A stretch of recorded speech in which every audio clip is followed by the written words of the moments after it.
On today's episode, we're speaking to people who are looking desperately for an outlet and a way to really truly redefine who they are and what they do. I'm telling you, this episode is going to challenge you because it's going to re-inspire and reignite the element of play, the significance of finding creative outlets within your work and even outside your work. Not playing the page or the script that you've been given, but coloring outside the lines and actually being and existing in such a way that you're free. And trust me, I know if you feel this and you need this, watch this episode all the way through to the end.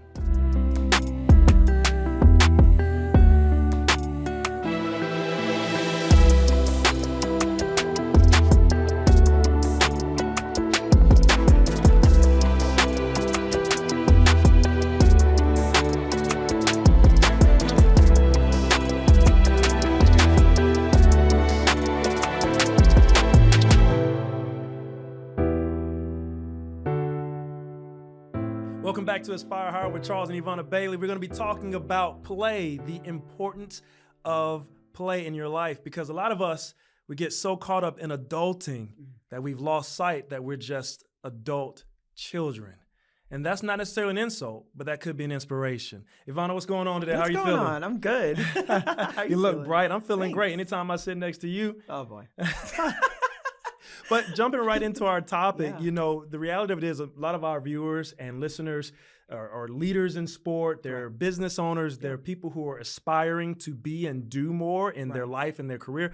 What are some things that recently you may have encountered where you're like, yo, adulting is hard?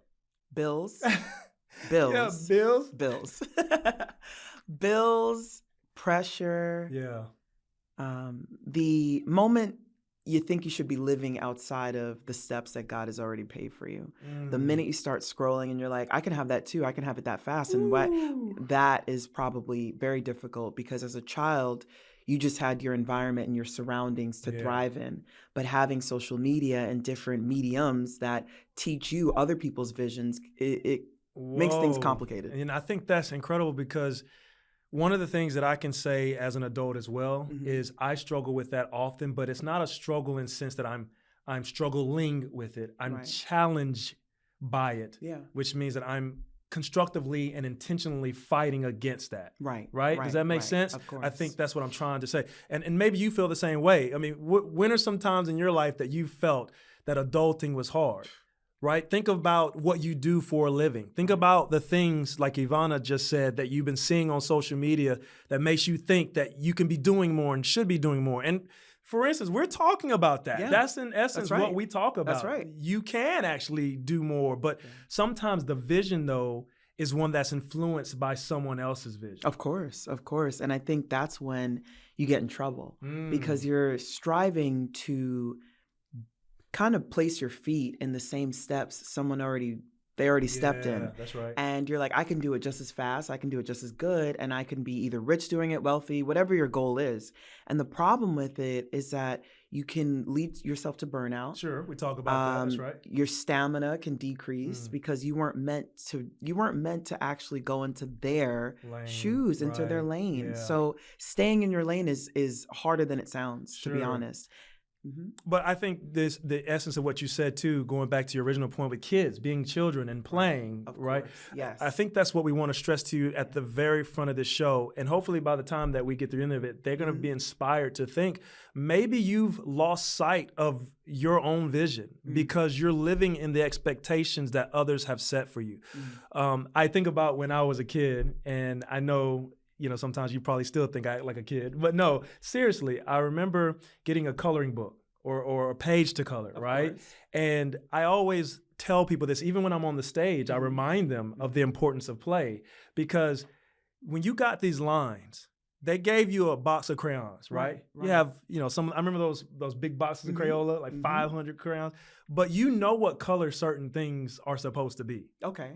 By expectation, right? If there's a picture of a pig, you have an idea of what color to color it. But when you're a kid, sometimes you're like, I know what color it's supposed to be, but I'm going to paint this pig blue. Okay. Yeah. You know what I mean? Yeah. And it's your interpretation. It's too, your so, interpretation. Right. And that's what I'm trying to say. And then sometimes they give you the clear lines, but then you're like, I don't want to color inside the lines. Right. Right. I want to color outside the lines and I want to do all this. I remember when I was younger, sometimes it would stress me out seeing the black and white because it was, in a sense, ingraining in me that I have to stick within that guideline. I didn't want to do that. And many times I would create, like, let's say it's a circle and it's supposed to be, I'm coloring a hippo. Yeah. Well, I'm going to color the trees and the clouds around the hippo and paint a bigger picture than just the hippo on the page. So I remember always feeling a little stressed when I saw the black and white outline because I'm like, I have so much creativity. I see a bigger picture than what's just given to me. Oh, that's amazing. And that's what I'm trying to say. Like, many of us get so caught up in our adult lives, in our circumstance, in our responsibilities, that we are losing sight of the creative element. And so it becomes a burden. I mean, like when I asked you, what are the first things? You said bills, bills, bills. Well, some people are living their lives just to pay bills. And they're not living in the creativity of how they can pay those bills. The fun is not in the paying the bill, which I will challenge because we have a mentor who definitely challenged us. Shout out to Melvin. Melvin Pillay. He says to us every time, he said, I don't care what bill it is. He says, when I get a bill, I get happy. Rejoicing. He says, I get grateful. He says, because I am in a position where I can pay this and I know that I'm putting food on someone else's table. Come on. But that's what I mean. That's deep. That's the essence of play. That's right. Adulting is already hard. You have enough challenges, enough responsibilities. But if you keep thinking inside the black and white, almost literally, the black and white on the ink or the page of a bill, you're going to be trapped into the societal parameters that will become your boundaries or your prison because you lose your imagination and ability to create. Come on. Imagination, thank you for saying that, is so important. And implementation with your imagination is even more, it's just beautiful. The first part of this year, I remember saying, I am not going to make this year my one word. You know how you have like the year I of, said the same this thing. is my year of, and we mentioned this in another podcast. I don't think there's anything wrong with it. I just think that in the step that I have in life and generating with force, that's just not something I want to focus on. And so I prayed and I said, God, let this be your year in season to show me what is it that I need to complete? What is it that I need to fulfill? I don't want to limit it with just a word, but I want you to breathe life into those moments for me. Because, and I said to you, I was like, if I was in the wilderness, if I was in the forest, I would have no concept of time. I would have, let's say I had like no electronics. I would have no concept of time. I wouldn't know what day it was. I wouldn't have a calendar. So if I am just present, and if I am taking all of my resources and making sure I have shelter and I'm provided for and I'm having fun, I'm by the water and just living, well, I have no pressure or stress. The minute you assign, this is my year of, it could create stress and pressure because now you have to live up to that and then you might feel depressed if you don't. And also there are the trends of like, what is it called? My New Year's resolution. Okay. You have a New Year's resolution, but you didn't finish last year's work, right? Understood. So let's be real about that. So I decided in what God was birthing in me, there's a time where you have to respect it may not generate so much money because I'm creating. A lot of the creators that are out here, you know what I'm saying. There's a moment where you feel tasked with the privilege to birth what's on the inside of you. When you birth that thing, there are pains, there are worries and stresses. There's a lot of weight that comes to that, a lot of gravitas, because it's bigger than you. So in January, I was like, okay, I feel something in here. I feel like I need to birth something to where women can not only identify with how to transcend their image, but they actually have guidelines and principles on how to arrive authentically in the room, how to be prepared for a photo shoot, how to understand how to translate what they want to look like through the lens. Like that is very difficult. And to not criticize when you get your prints back or when you get your images back and be like, I hated that. I should have done this. How to visualize and how to do guided visualization before you even get to that step so that you're just seamless. So I was like, this is something that we have creatively been practicing for years. In entertainment, it forces you to always be ready. Absolutely. Always be ready. And if you're not ready, you're not booked. Okay, Yeah, that's let's the just be real truth. about Yeah, it. let's just be real. So in doing that work, I've learned that there is a beauty in the exploration of creativity. And I had to take my step back from adulting. Okay, I need to make sure I generate this the first quarter and have this ready, and Right. business has to, I was like, let's create. Let's create. Let's go back to creating. Come on. Let's go back to creating and building a format and having these things in place so that others can enjoy the fruit of my creativity. Yes, of course. Oh, man, coach. I mean, my gosh. But I hope that you're taking some inspiration from that, because maybe that's where you are. Yeah. You have enough on your plate already, but maybe you've lost sight of the ability you have to create the life that you want to live. Notice that has nothing to do with the things that you're responsible for. And I'm stuttering, but you know my point. Right. Create the life that you want so that it can be an expression of the fullness of who you are. And truly, those other things, find a way to integrate them. But That's you right. said something else that was incredible, man. And you were talking it without even knowing you're talking about it, but also expectation. Yeah. You have to set a higher expectation. Okay. A lot of people don't challenge themselves to create because their expectations are too low. For instance, Yeah, they go I into agree. situations with already telling themselves that it's not going to work out favorably for them. And that's what happens. It starts to block our imagination and our creativity. We can't have vision. We can't see our goals as an expression. It becomes, like you just said, an obsession. Yeah. And that's a buzzword that everyone's been talking about Right. recently. But becoming obsessed can also kill you. And some Yeah. people who are obsessed, they have what? Like warrants. Like, Yes. You know what I'm trying to say? Lifetime movies.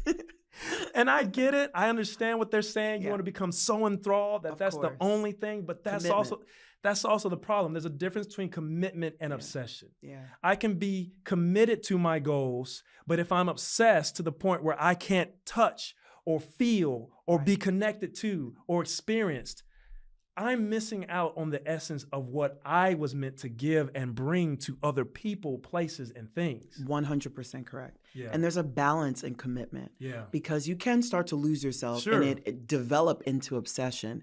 And there are listeners right now that might feel that you've been compelled to work from commitment and venture into an obsession. Like, I've got to do this, it's got to work out. And there's nothing wrong with feeling like that. But when you start losing sight of how you can be creative in your own space, how you can be present within that space, you might want to take a step back and reevaluate how you're overcommitting and how you're underserving, because maybe your family needs you more. Yeah. Maybe you need to be more present at work in a different way. Maybe you need to serve a little bit better at work.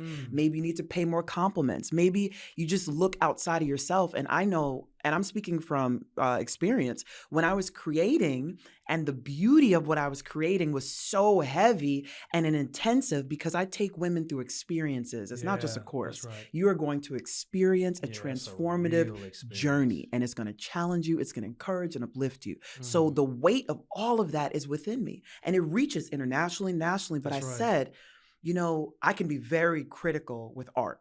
So I remember feeling like every line had to be right. Every word had to be right. And then I stopped and I'm like, I think I just spent 12 hours today working on this. Yeah. 12 hours, right? So I'm sowing seeds in.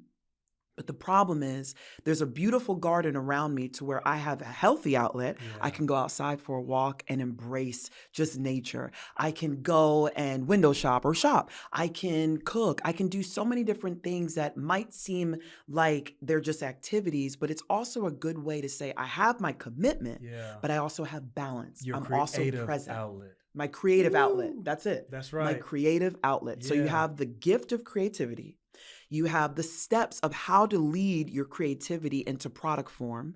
And then you have your creative outlet. And I think creative outlets is where people stop, Of course. because it's not really, it's like, you just get like, it's like a tornado. You just get swept up. And by the time you're in it, you're over there and you're Right. even worse, And you tell yourself you don't have time, Right. but you're missing the point. The thing that you've been given at any point, once it's given to you, is yours, meaning you can then be as creative as you want to be with it. Correct. The point about coloring outside the lines is Right. that you've been given a set of expectations. Correct.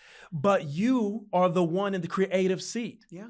It's almost like if I give you a project to do and I say, hey, this is what we need, and you're a creative, do I say to you, it needs to be X, Y, X, Y, X, Y? No, because I'm the one that's creating You it. come with the Right. creative expression. Right. Now, if I say make some changes and edits, I'm just enhancing what That's you've already it. given me, That's but it it. all started with you. I recently had the privilege to partner with a corporation of women, and I'll be leading the experience internationally and nationally. Yeah. And I remember when you're doing content review, they want to make sure that everything's in Sure. alignment, that you're speaking within the right guidelines, all that, right? But essentially, the creator, the person in the seat to create, distributes what they've done, and you're impacting, influencing, and implementing what you've already done. So with that being said, there's a moment where in content review, there can be criticism, there can be constructive criticism, but Expected. still, there's a moment where, if I'm speaking of perfectionists, by the way, Okay, now. when you when you create something, you got to know that you're doing it through your lens. Ooh, talk about it, coach. Other people see things and they might say, well, why don't we try it like this? The moment you get defensive, Coach, you lose. Girl, I'm about to leave this room. You lose. better talk about it, creative You coach. lose. Because there is a beauty in the collaboration. Yes, ma'am. Especially when it comes from a supportive voice. I'm not talking about an abusive voice. Absolutely. I'm talking about support. Hey, you created this. It's beautiful. Why don't we look at another way where we can communicate this effectively to the women? Yes. Oh, that's a good point. You know what? Let me make that note. There's so many people that will not make that note because they're too prideful. Coach. Let's be real about it. Come They're on. too prideful and won't take a step back to say, you know what? They're just trying to enhance what I've already created. Enhance what I've already created. You know what that is? That's co-creating. Okay. Coach, So we have creative outlet, co-creating. Go ahead. Many of you don't know that Yvana and I are both SAG-eligible actors. We are working actors. We do this. This is an outlet and expression of the fullness of our ability to communicating messages, right? Yep. And one of the things that is the most important lesson we've ever learned as professional actors is if you want to be a great actor, make the attention and the focus on your partner. Yeah. If you are such a good actor that you can make the person that you're sharing the space with comfortable, seen, and give them a place to express themselves and you're listening, Come on. then you can then create magic on the screen that other people can experience because you're both having an experience. That's right. That's right. We have an acting coach we've worked with. Shout out to Russ, my man, Yes. Russ Blackwell. He has hundreds of credits to his name, but he's one of the most authentic and genuine people you will ever meet. And he gave us a lesson once where he says, when you get sides or what you may know as a script, the most important thing you can do as an actor is look at it, but don't play the page. Most people will get a script and it's black and white, just like you talked about at the beginning. Right. And they'll read it for what it says and then imagine, okay, I need to do that. As opposed to living in that page, living in it somewhere in real life, bringing in people and experiencing people. And then, as he says, be willing to feel openly, publicly. Right. Where you're connected not with the words, but you're connected with the person, the being. That's right. He said most people play the page, but don't do the work. Absolutely. I trust that. That's so good. And even tying that into athletics, there's a conversation we had. Shout out to Sha'Carri Richardson. Hey, what's up, girl? Hello. And you talk about when Dennis, her coach, the acceleration pattern. Talk about that really quick. Yeah. I was just saying really quickly, and you may have athletes. seen it. You may have seen the last episode we spoke about this, but it's a lesson that we learned from Coach Dennis and Sha'Carri, and it was a simple statement. He said to her in an acceleration when she was doing her warm-up, he said, be patient with your acceleration. That speaks so much because there are creators and creatives that don't develop patience. Mind you, I didn't say don't have patience. I said don't develop it. When you think about photographers and you think about old photography, the way to develop the film, right? The way to develop the picture or the image, it had to be submerged in the dark, in the water. It had to be hung up. There's so many different steps to develop the bigger picture. Yeah. Now, you rush one step, you prematurely turn the lights on, you prematurely lift it out of the water, you can ruin the whole image. Absolutely. So even with athletics, you trust your coach. The coach has the blueprint or script. Yeah. You work that script, you That's understand that script, you even talk about it, Yeah. collaborate, because if it's just you as an athlete and you have so much to say and you're the great debater, well, then you don't need a coach. You got it. You win. You win. Yeah. But understanding what co-collaboration means as a co-creative team, Play. it gives you so much leverage to understand that the pressure is not all on you. That's right. Take it off. Yeah. Take off all that pressure. And some people right now are buried under pressure, Sure. buried feeling like they're by themselves. And in that, I would say, go find support, go get community, go get a coach, go get someone that believes in you and bigger than what your vision is currently. And also too, if you find yourself constantly debating or constantly feeling like I can't accept constructive criticism or an outside lens that is trying to really just support me, Trying to play with you. I'll say, start doing the inner work to define, where does this come from? Sure. Was this passed down? I don't really want to be defensive every time somebody says something about my work that I've created or something that I've submitted, my projects that I've done, but I find myself learning that that's my habit. So if that's your habit, check your habits. Check your habit and then start to develop a new process. Because honestly, when you look at the bigger picture, when you look at the vision of what you've created, it can only be magnified and enhanced and then supported. So really do the work. And if you know that's you, just be like, yo, that's me. She's talking to me. Absolutely. She's talking to me. And I'm going to try my best to take supportive criticism. Maybe we'll stop even saying constructive. That's right. Because some people don't want to be reconstructed. Yeah, right. I'm taking supportive criticism. That's such a great reframing. That's it. That's Coach. it. That's it. That's Coach, right? a great reframing. Support. Supportive criticism. And I'm going to hear what they're saying. I'm going to listen and apply what they're saying. I'm going to step out of my own work. Because sometimes you have to take a step away from what you've created. That's right. Right? And then just say, you know what? When I'm ready, I'm going to come back to it. I'm going to apply what they've said. And I'm going to see if it made it better. And if it didn't, I still listened and I still honored what they said. That's so great, because going back to another lesson we've learned in acting school, I remember there was one time I was doing this scene, and some of you are going to laugh because it's true.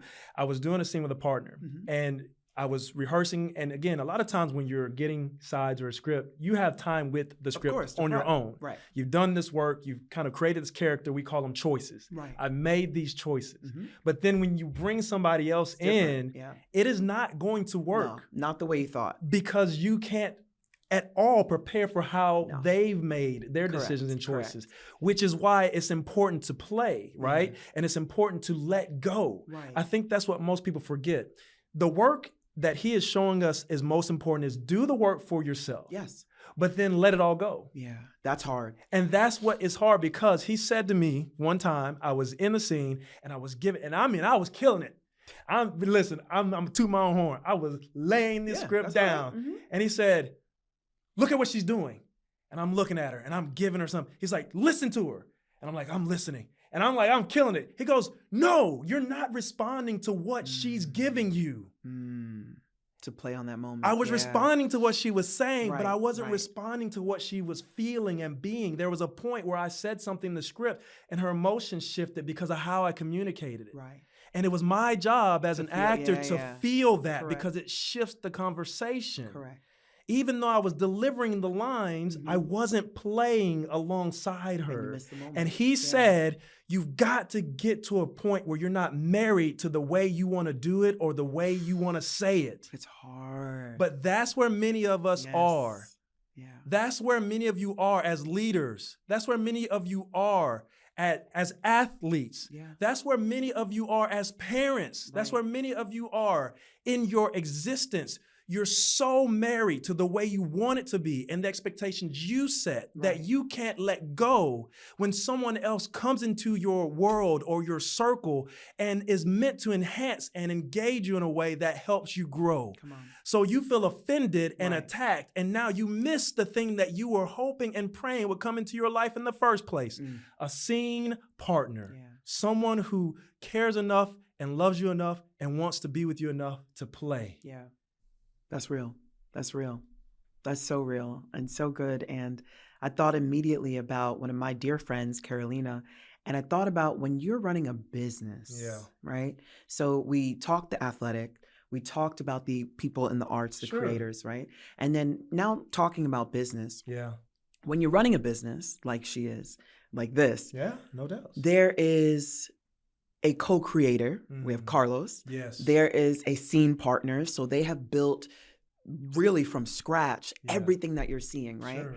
And the beauty behind when two people are agreed and they walk together is that we're still having dialogue if we're walking together, right? Right. But if you want to go further, you just listen to what the other person has to say, and maybe we could do it like this, maybe we can expand here, maybe we can, whatever it is. But I think about the layers of business. I think about if you sell yourself short with just hearing and believing your own voice is the way, you've missed it. Because you need the COO, you need the employees, there's so many intricacies in business that you could take it here, but if you want to take it here, you need the village, you need the supporters, you need the co-creators, right? So when you're birthing a business or when you're running a business, there are times to where you might want to do it your way. And your way is the highway. But I feel if you want to take it across the nation, across the globe, if you want to circumnavigate with your ideas, bring other people in and don't be afraid. Don't be ashamed to play. Don't be ashamed to play off of someone else's ideas. Don't be so arrogant to think your way is it. Right. Because someone else can say, no, there's a better way, and we can get it done faster within 1 quarter as opposed to the whole year. So I think the seed of humility is wrapped in playing. I also think that if you miss the moment to grow together with others, that you'll limit yourself to just the parameters of what you've created when it can be way bigger, and you can create your own prison for sure. I think just to wrap up the show, Coach, you are giving so much wisdom, and I myself am really growing and learning and gleaning from what you're saying. I wanted to mention one last thing, again, since I'm on this theme, for whatever reason, the arts and acting.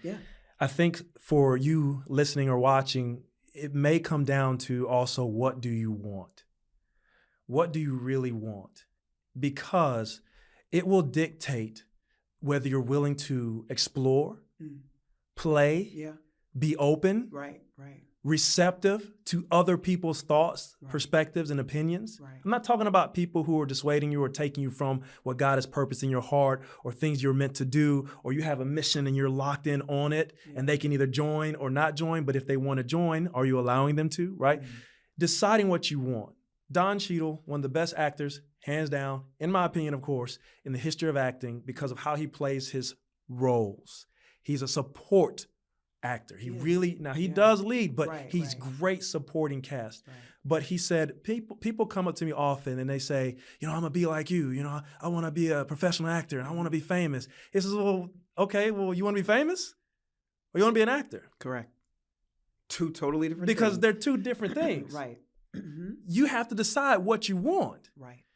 If you want to be famous, well, then you don't really want to be an actor, so you just want to find an open door, you just want to find a hookup, or you'll be willing to do whatever it takes to get here, and you're not really a crafts person. You're not really expressing the fullness of your creative gift, right? But if you want to be an actor, you have to do the work, because your work is the play. For sure. Whether you get booked for anything or not. And this is what most people don't understand about arts, creatives, actors, or people in that way, is because they're giving of themselves, whether you pay them for it or not Man. because they have to do it. Absolutely. Now, what happens is the more they do it, they get so good that you Yep. can't deny them. Yeah. And then you say, I want you to be a part of this. And they say, it's going to cost you $10 million. That's right. That's Because right. I've spent 20 years That's of right. playing to the Yep. point where I get so lost Yeah. in my creativity. Yes. It's not about the money, Right. but look at my work and the value I'm bringing. Come on. So I'm telling you, same thing for everything we've talked about in terms of the importance of collaboration and play and opening yourself up and releasing and letting go of things. Mm-hmm. You've got to know what you really want. Yeah. Because if you don't really want to live in higher aspirations, Mm-hmm. you really don't want freedom, Mm-hmm. you really don't want to feel the light and the ease in walking out who you're made to be, and you want to just be rich and No. you just want Forget the it. money and you just want the mansion, it's okay. Yeah. Just say that's what I want and that's what I'm after and I don't care, because then you don't have to hold yourself or give yourself any pressure of what you're not. But I'll tell you what, it's going to cost you. But if you really Yes. want that other side of life, Yeah. no matter where you are right now in it, decide that you will look at it through the lens of the creative element of play. Yeah. Take the responsibilities you have today. I remember I gave a keynote, and I'll close with this. I gave a keynote to an educational seminar, and I was speaking to teachers and administrators and parents and about their students. Mm-hmm. And one of the things I told them is you can't take out your stresses and your expectations and undefined expectations Mm-hmm. on your kids. Mm-hmm. Because when a kid comes to you, all they want to know is, do you want to play? Yeah.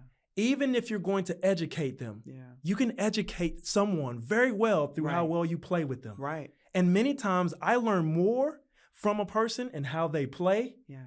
and how they use their instrument and how open they are to play than I will from anything they say. Right. Because the behaviors speak louder than their words. Yeah.